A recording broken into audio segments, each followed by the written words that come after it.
Action.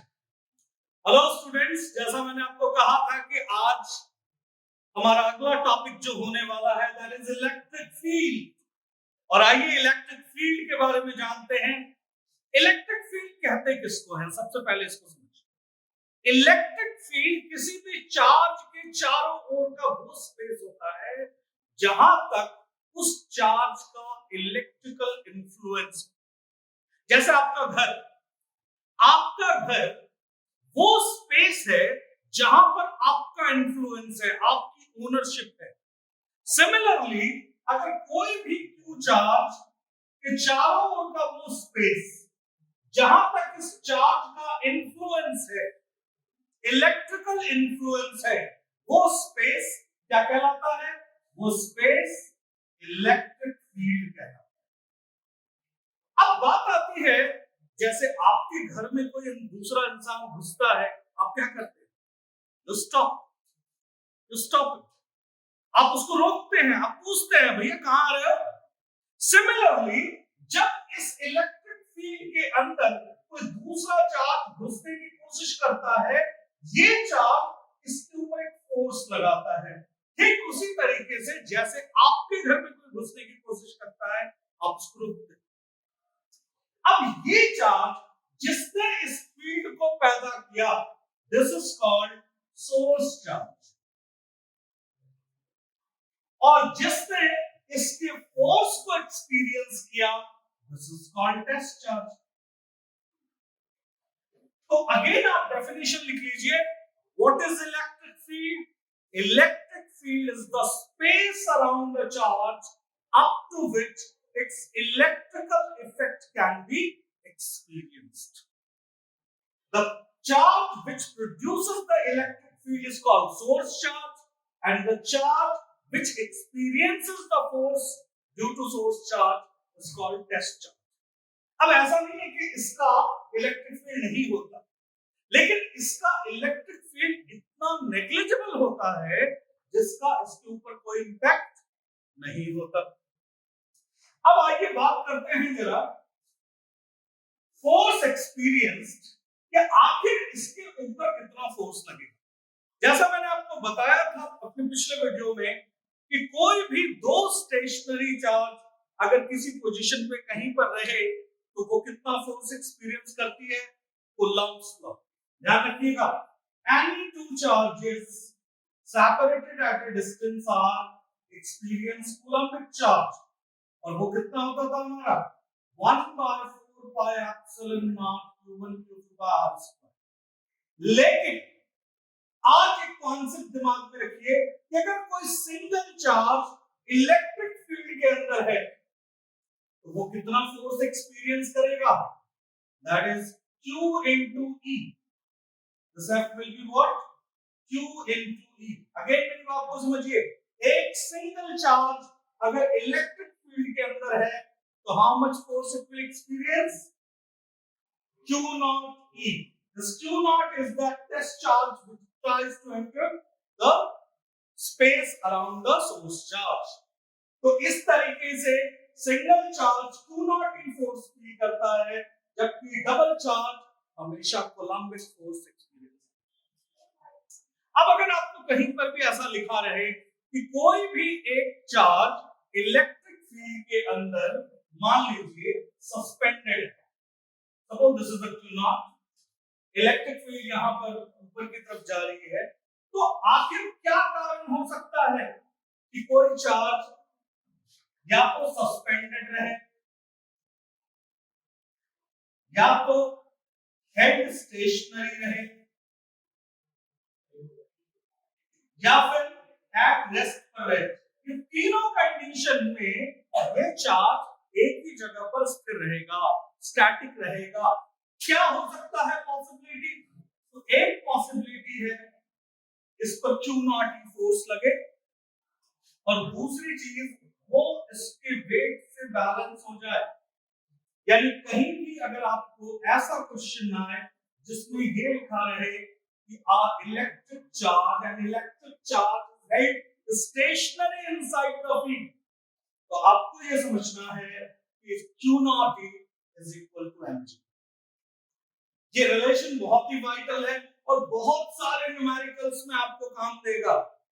तो इस तरीके से हम इलेक्ट्रिक फील्ड से जुड़े हुए क्वेश्चंस को करेंगे। आप जानते हैं इलेक्ट्रिक फील्ड लाइंस के बारे में कि इलेक्ट्रिक फील्ड लाइंस क्या है? इसी का दूसरा नाम है इलेक्ट्रिक लाइंस ऑफ फोर्सेस। अब इसको मैं डिफाइन करेंगे आप, तो ये है क्या चीज? It is an imaginary path. समझिएगा, इलेक्ट्रिक फील्ड लाइंस उस इमेजिनरी पाथ को बोलते हैं जिसके जिस पॉइंट पर आप जो टेंजेंट डालेंगे वही इलेक्ट्रिक फील्ड का डायरेक्शन होगा। जैसा आप देख रहे हैं, मैंने 3 पॉइंट्स पर ए बी सी तीनों पे टेंजेंट डाला और तीनों पे इलेक्ट्रिक फील्ड का डायरेक्शन अलग अलग है। So basically electric lines of forces are that imaginary path in which if tangent is drawn it will give the direction of electric field। यानी बेसिकली इलेक्ट्रिक फील्ड लाइंस का काम electric field का direction बताना है। अब इसकी कुछ properties हैं। पहली property, for a single positive charge, अगर कोई सिंगल पॉजिटिव चार्ज है तो electric field lines will be radially outward. हमेशा इलेक्ट्रिक फील्ड लाइंस बाहर की तरफ जाएंगी। जैसे मान लीजिए प्लस चार्ज है तो हमेशा इलेक्ट्रिक फील्ड लाइंस इससे बाहर की तरफ जाएगी। For a single negative charge, अगर कोई सिंगल नेगेटिव चार्ज है तो इसकी वजह से हमेशा रेडियली इनवर्ड होगा, मतलब इलेक्ट्रिक फील्ड लाइंस हमेशा अंदर की तरफ आएगी। सिमिलरली जब एक पॉजिटिव और नेगेटिव चार्ज है तो इलेक्ट्रिक फील्ड लाइंस पॉजिटिव से स्टार्ट होगी और नेगेटिव पे एंड होगी। यानी इलेक्ट्रिक फील्ड का डायरेक्शन हमेशा पॉजिटिव से नेगेटिव की तरफ होगा। और ऐसे क्वेश्चंस आते हैं हमेशा जिसमें आपको इलेक्ट्रिक फील्ड लाइंस ड्रॉ कर दी जाएंगी और आपसे पूछा जाएगा बताओ कौन पॉजिटिव चार्ज है कौन नेगेटिव चार्ज। तो इस तरीके से आपने इन 3 रूल से समझा इलेक्ट्रिक फील्ड का डायरेक्शन किधर से किधर की तरफ। चौथा पॉइंट है कि अगर कोई भी 2 चार्जेस है, सेम चार्जेस, तो उन सेम चार्जेस की वजह से बिल्कुल बीचों बीच एक ऐसा नल पॉइंट होगा, एक ऐसा न्यूट्रल पॉइंट होगा जहां पर net electric field will be 0। देखिए अगर ये ए पॉइंट है और ये बी पॉइंट है, इसकी वजह से इलेक्ट्रिक फील्ड आउटवर्ड, इसकी वजह से भी outward, and finally both the strength will be equal. तो ऐसे पॉइंट को हम नल पॉइंट बोलते हैं जहां पर इलेक्ट्रिक फील्ड का स्ट्रेंथ 0 हो जाए। लेकिन अगर एक बड़ा चार्ज हो और एक छोटा चार्ज हो तब क्या होगा?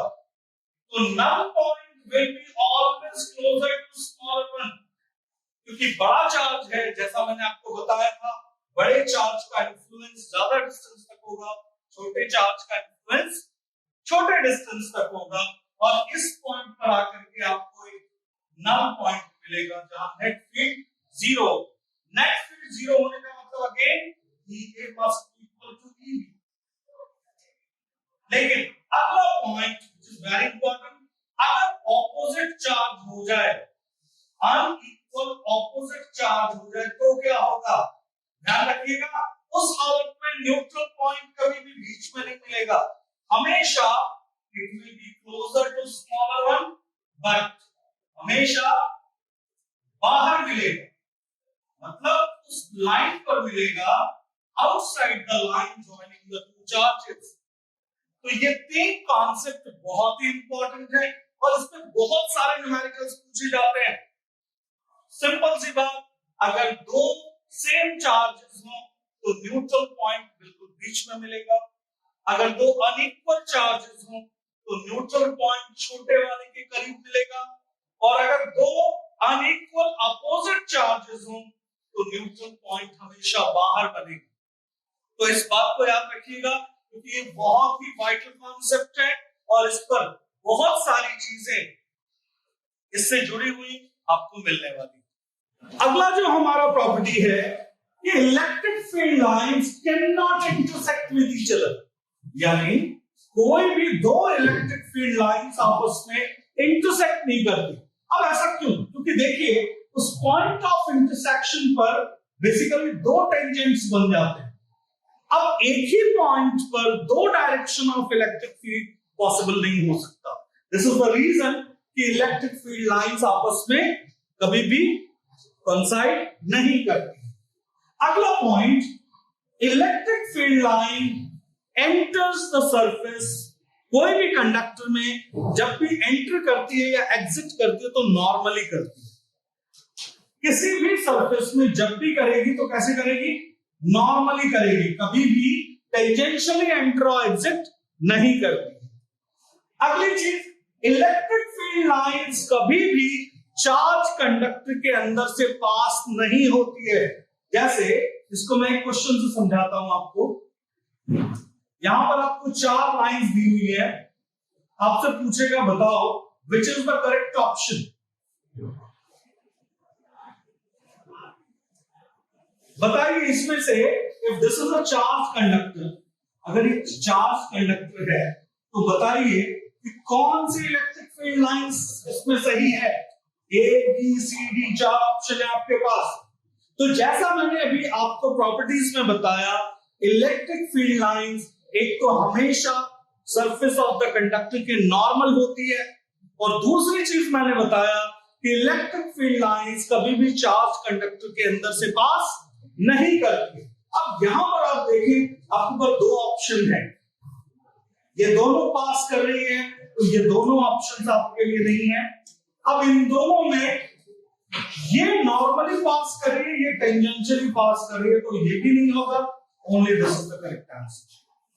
तो इस तरीके से आप इन प्रॉपर्टीज को बहुत ही अच्छे से समझ सकते हैं। बुक्स में सारी चीजें लिखी हुई हैं, ज्यादा से ज्यादा चीजें आप वहां से देख करके कर सकते हैं। उसको प्रॉपर्ली नोट डाउन करिए। इसके साथ साथ और चीजें, जैसे इलेक्ट्रिक फील्ड लाइंस हमेशा लॉन्गिट्यूडनली कॉन्ट्रैक्ट करती हैं अपने आप को, हमेशा क्या करती है? कॉन्ट्रैक्ट करेगी। और कैसे करेगी? हमेशा लेंथ वाइज कॉन्ट्रैक्ट करती है। तो अट्रैक्शन की वजह से जब भी अपोजिट चार्ज होगा तो लॉन्गिट्यूडनली अपने आप को कॉन्ट्रैक्ट करेगी, और जब कभी भी सेम चार्ज होगा तो यहां पर एक लेटरल प्रेशर लगता है, जिस प्रेशर की वजह से ये दोनों अलग अलग रहते हैं। तो इस तरीके से ये पूरा का पूरा properties of electric field lines हमारा खत्म हुआ। मोस्टली आपको बातें समझ में आई होगी। बुक्स पढ़िए और ज्यादा से ज्यादा इन वीडियोस को देखिए, जिससे आपको और अच्छी क्लैरिफिकेशन मिले।